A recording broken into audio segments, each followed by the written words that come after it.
बच्चों, इसके बाद अगर हम सातवाहनों का भारतीय इतिहास के प्रति योगदान की बात करें तो निम्नलिखित है।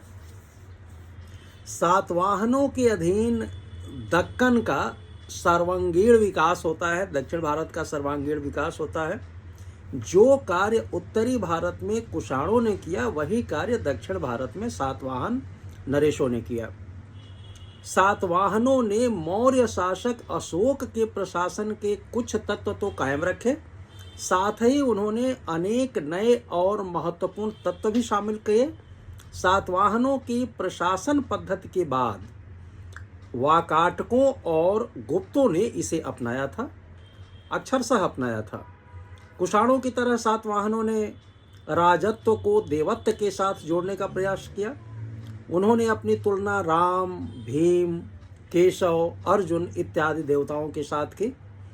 नागानिका के नाना घाट गुहा अभिलेख के शिलाखंडों पर शिमुक, सातकर्णी प्रथम, नागानिका एक महारथी और 3 राजकुमारों के साथ सामूहिक रूप से उत्कीर्ण किया गया है।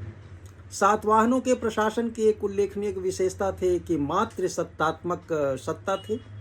राजा अपने नाम के आगे अपनी माता का नाम जोड़ते थे, जैसे गौतमी पुत्र सातकर्णी अर्थात माता गौतमी का पुत्र सातकर्णी, वासिष्ठ पुत्र पुलवामी अर्थात माता वशिष्ठी का पुत्र पुलमावी, क्षमा करिएगा, पुलवामी नहीं है, पुलमावी है।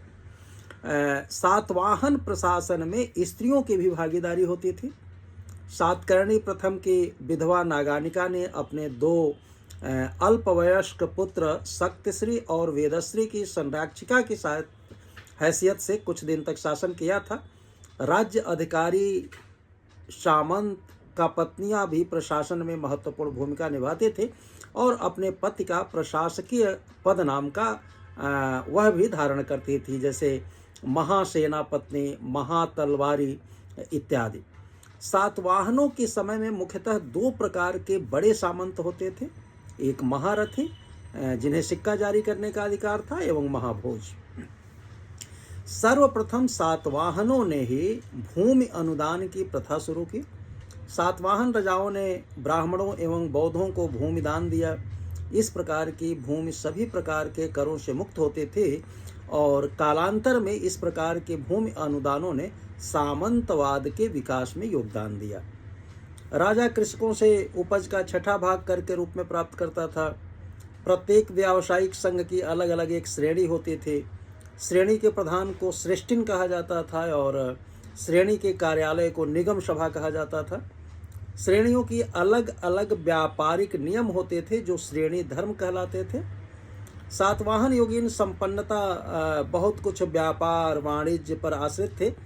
समुद्र द्वारा विदेशों से विशेषकर रोमन साम्राज्य से इस समय व्यापार का विकास हुआ। विदेशी व्यापार के कारण अनेक बंदरगाहों की प्रसिद्धि बढ़ी। बच्चों, पश्चिमी दक्कन में अगर हम बात करें तो वहाँ स्थित बंदरगाह थे बेरीगाजा अर्थात भड़ौच, सोपारा, कल्याण आदि, जिनमें बेरीगाजा भड़ौच सबसे प्रसिद्ध बंदरगाह था। पूर्वी दक्कन में स्थित अगर प्रसिद्ध बंदरगाह की बात करें तो कंटकोसील, कोद्दूर, अल्लेसिंगे इत्यादि का नाम प्रमुख रूप से लिया जा सकता है।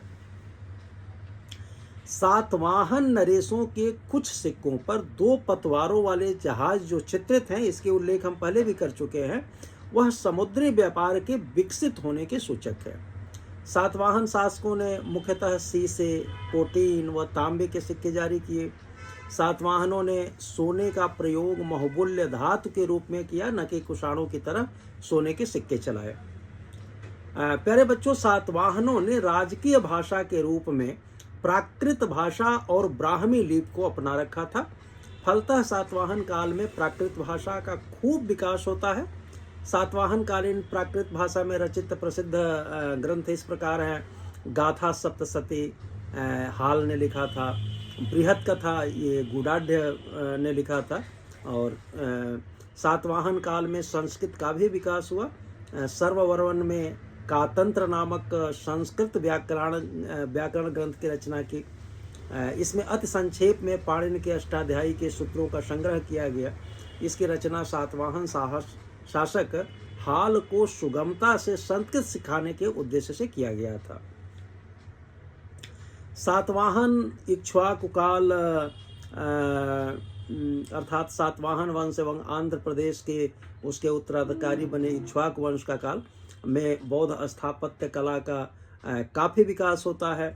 बौद्ध स्थापत्य कला मुख्यतः 3 रूप, स्तूप, चैत्य और विहार के रूप में प्राप्त होती है। सातवाहनों के काल में अमरावती में जिस नई मूर्ति कला का शैली विकास हुआ उसे अमरावती शैली कहा गया, और इस शैली का सर्वप्रमुख उदाहरण अमरावती स्तूप और उसके चारों ओर के वेदिका एवं तोरण पर उत्कीर्ण महात्मा बुद्ध के जीवन का दृश्य है। इस शैली के मूर्तियों के निर्माण में संगमरमर का प्रयोग किया गया, जो इस शैली की विशिष्टता है। तो बच्चों, ये सातवाहनों के योगदान के बारे में हम लोगों ने चर्चा की है। अब एक अगर परिशिष्ट के रूप में देखें तो हम लोग चर्चा कर लेते हैं, जिससे इस सब्जेक्ट में पूर्णता आ जाएगी कि शक और सातवाहन संघर्ष। शक सातवाहन संघर्ष में अगर हम लोग चर्चा करें तो पश्चिमी भारत में शासन करने वाले प्रथम शक नरेश का नाम मेम्बरस था, जिसका उल्लेख पेरिप्लस में मिलता है। पेरिप्लस के लेखक के अनुसार मेम्बरस का राज्य काठियावाड़, गुजरात तथा राजस्थान के कुछ हिस्सों तक विस्तृत था और उसकी राजधानी मिन्नगर थी। पेरिप्लस में इस नगर के स्थित का जो विवरण प्राप्त होता है तो ऐसा प्रतीत होता है कि मंदसौर या दसपुर जो था वो पेरिप्लस से पता चलता है कि इस समय सातवाहनों का बंदरगाह कल्याण मेम्बरस के आक्रमणों के कारण असुरक्षित था तथा यहाँ आने वाले यूनानी मालवाहक जहाज़ों को रक्षकों के साथ भड़ौच पहुँचाया जाता था।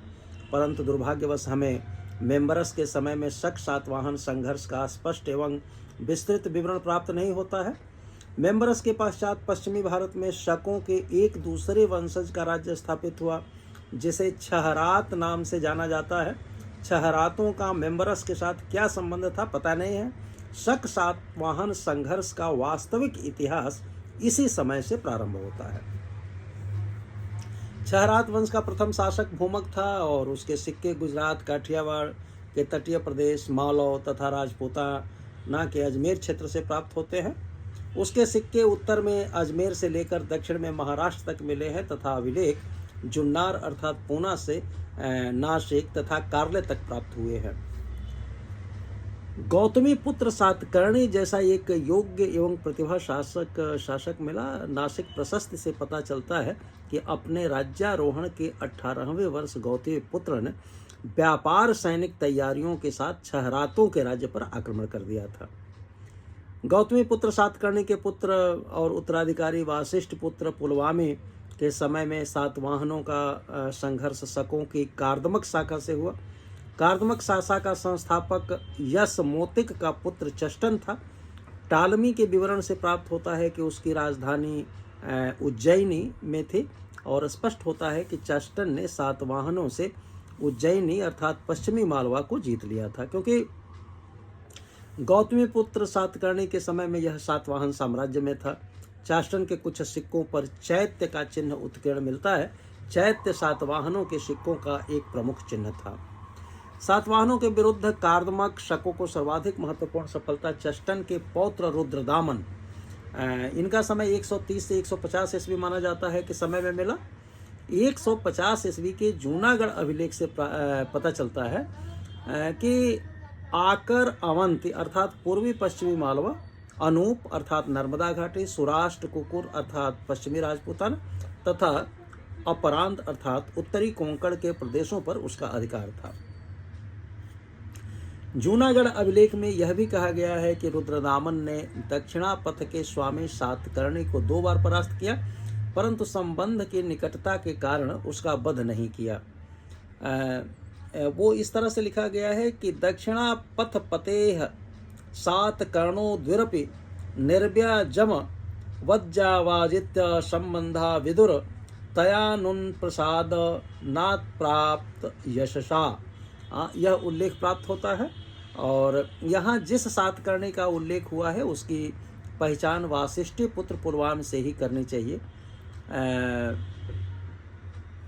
कान्हेरी के लेख से पता चलता है कि गौतमी पुत्र के समय उसके पुत्र पुलवामी का विवाह रुद्रदामन की कन्या से हुआ था। और इस प्रकार ऐसा लगता है कि सातवाहनों ने कार्दमक शकों के साथ वैवाहिक संबंध स्थापित कर उसके द्वारा विजित अपने कुछ प्रदेशों की रक्षा करने का प्रयत्न किया था। पुलवामी के बाद शिवश्री सातकर्णी 160 से 66 ईस्वी, शिव स्कंद सातकर्णी ये 167 से 74 ईस्वी राजा हुए। और यह ज्ञात नहीं है कि उन्होंने कार्दमक शकों से अपने खोए हुए प्रदेशों को प्राप्त करने का प्रयास किया अथवा नहीं किया। शक सातवाहन संघर्ष का अंतिम चरण सातवाहन नरेश यज्ञश्री सातकर्णी, जिनका समय 174 से 203 ईस्वी था, उसके समय प्रारंभ हुआ। उसने शकों से अपना खोया हुआ राज्य प्राप्त करने के लिए उनके विरुद्ध अभियान छेड़ दिया। ऐसा प्रतीत होता है कि उसके बाद शक तथा सातवाहन दोनों ही वंश अपनी अपनी आंतरिक समस्याओं में बुरी तरह व्यस्त हो गए, और जिसके फलस्वरूप उनकी पारस्परिक शत्रुता का स्वाभाविक रूप से अंत हुआ। लगभग एक शताब्दी के आपसी संघर्ष में दोनों ही राजवंशों की शक्ति क्षीण हो चुकी थी। वासिष्ठ पुत्र पुलवामी का नासिक गुहालेख के बारे में अगर बताएं तो उनके शासनकाल के दूसरे, छठे, 19वें और 22वें वर्ष के लेख मिलते हैं। और इन लेखों का प्रकाशन सर्वप्रथम 1865 ईस्वी में आर्थर वेस्ट तथा एडवर्ड वेस्ट द्वारा journal of the Bombay branch of royal Asiatic society खंड 7 में करवाया गया था। पुलवामा के शासनकाल के 22वें वर्ष का लेख इसी गुफा में खुदा हुआ है, और इसमें सुदर्शन तथा सालमली पद गांवों को दान दिए जाने का उल्लेख प्राप्त होता है। सालमली पद्र गांव को पुलवामा ने उसी वर्ष दान दिया था, किंतु उसे लिपिबद्ध नहीं कराया गया था। इसे 22वें वर्ष में इस लेख द्वारा इसको लिपिबद्ध कराया गया। तो बच्चों, ये रहा एक परिशिष्ट के रूप में जो शक सातवाहन संघर्ष के बारे में बात हुई। बहुत बहुत शुभकामनाएं।